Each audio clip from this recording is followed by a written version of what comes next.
CaitlinClark isn't one of the 5 greatest women's college basketball players of all time, and it's because she didn't win a title. ESPN just claimed CaitlinClark isn't an all-time great because she hasn't won a championship. Yet they ranked Oscar Robertson 5th on their all-time college list without a ring. Men are celebrated as legends without championships, while Clark needs one to qualify. The double standard is embarrassing. Okay, so you just really honestly can't make this up, as it seems like the goalpost for the best college basketball player has shifted as CaitlinClark has entered the conversation. Is revolutionizing women's basketball despite these unfair expectations. 3 of the 6 men in ESPN's all-time top 10 never won championships, yet they treat Clark's back-to-back finals appearances like failure. Get ready for the shocking numbers that prove Clark accomplished more with less than almost any player in basketball history. So here's the thing. Love Caitlin, love how she's transcended the game. I'm not going to go away from that, but in the open, we said, what makes a top 5 player? Winning. The only strike against CaitlinClark is that she has not won a national championship. And that is the only thing that you can put against her. So ESPN recently released their top 5 women's college basketball players of all time. And guess what? They left CaitlinClark off the list for one reason only. She doesn't have a championship ring. That's their entire argument. Really, there is nobody who has been such a front-facing name. It's through a direct reflection of her skill set, but how can you be a top 5 player if you have not won a title? It's a great point, which is why I agree with you. Convince me, Ari. We're switching them back. This is ridiculous because the talent gap at Iowa compared to other championship programs is honestly mind-blowing when you break down the numbers. Think about this. While Clark was carrying Iowa to consecutive championship games, she had exactly one teammate who would go on to be drafted into the WNBA. Just one. Kate Martin was the only other Hawkeye to make it to the pro level. That's it. Now listen to this. So I just want to say, I don't have anything against you if you don't think that CaitlinClark is one of the top 5 basketball players of all time. But for the simple reason of not winning a championship, I do have to disagree. And here's why. And this is just my personal thought. I think that championships are definitely a team recognition. They are something that a team does together and accomplishes. In the instance of women's college basketball, there have always been the dominant teams. There is UConn, there is South Carolina, there is Tennessee, and at times there was USC back when Cheryl Miller was there. So this is very debatable. That's right. Clark was essentially David facing a court full of Goliaths. While she battled with minimal backup, Breanna Stewart at UConn was surrounded by a who's who of future WNBA stars. Stewart played with the basketball equivalent of an all-star team, loaded with professional talent at every position. Clark, meanwhile, was playing her own version of 5-on-1 most nights, like the lone hero in a classic underdog sports movie where everyone's counting on just one player. CaitlinClark to Iowa to back-to-back national championship game.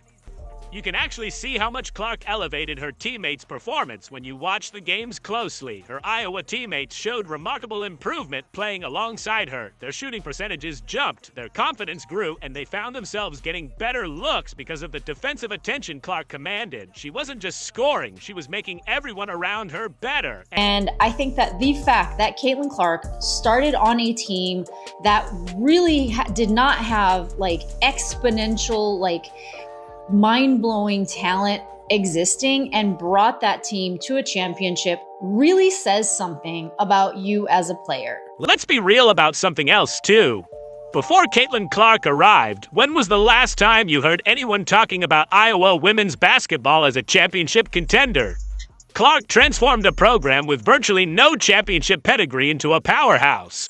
Taking a team with minimal Final Four history to back-to-back finals is the basketball equivalent of turning water into wine. I think it's pretty ridiculous that they created the standard for how good a player is based on what the accomplishments a team does. And while, yes, it is probably the most important thing to win a championship because you do want to work together with your team to accomplish something so great, the idea that it has to be the measure of your individual success, I think is really discounting what an individual player can do, potentially put on a different team. This scenario mirrors Larry Bird's legendary journey at Indiana State perfectly. Bird never won a college championship either, but he's universally recognized as one of the greatest college players ever because he did more with less. Do you believe Larry Bird is an all-time great college player? Yes.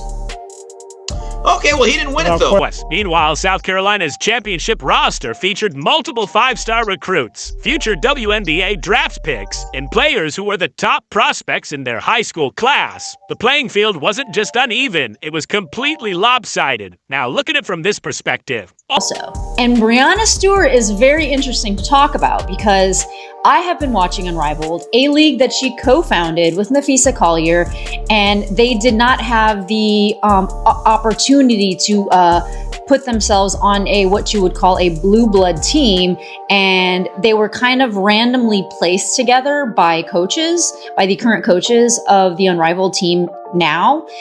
And I gotta say, The Mist, which is Breanna Stewart's team, is the second to worst team in Unrivaled.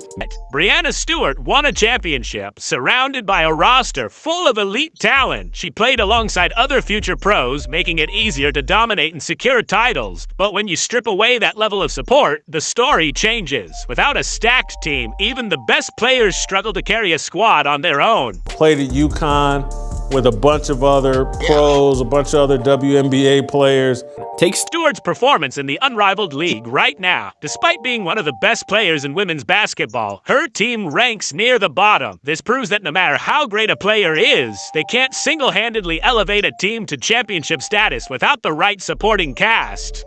I myself have always had a little bit of a problem with ranking players based on having a ring because it doesn't give everybody the same individual recognition for their talents. And if you are not recruited to a team that, we can call it blue blood team, that doesn't have all the facilities, that doesn't have all the coaching staff, the things that bring teams to higher levels and create a little bit of like an unbalanced playing field like per team, I basically just see it as a bit of an unfair way just to rank a player's potential.